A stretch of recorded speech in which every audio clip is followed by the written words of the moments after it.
সাউলি কুমকুমকে বলে, তুমি রিসেপশনে কি পরবে? লেহেঙ্গা?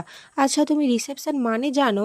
আমা বলে, ও শাড়ি পরবে, আমাদের বাড়ির ঐতিহ্য, আমাদের বাড়ির পুত্রবধূরা শাড়ি পরবে, আর এই নিয়ে তুমি কোনো কথা বলবে না। এরপর কুমকুমের বউ ভাতের ভাত ঈশানের মেজো কাম্মা সুচির কাছে নিয়ে যায়। সুচি বলে, তুই তো জানিস সব কিছু। ওই মেয়েটার জন্য আমাকে কত অপমান করছে, কত আমি সহ্য করব বল? আর তুই কি না ওকেই বরণ করে ঘরে তুলছিস? মেজো কামা বলে, তুমি তো জানো দিদিভাই, আমি কোনো কাজ ভেবেচিন্তে করি না, ভেবেচিন্তে করি না, আমি সব কিছু ভেবেই করেছি। এখন তুমি খাওয়াটা খেয়ে নাও, না হলে ওর সাথে লড়াই করবে কিভাবে?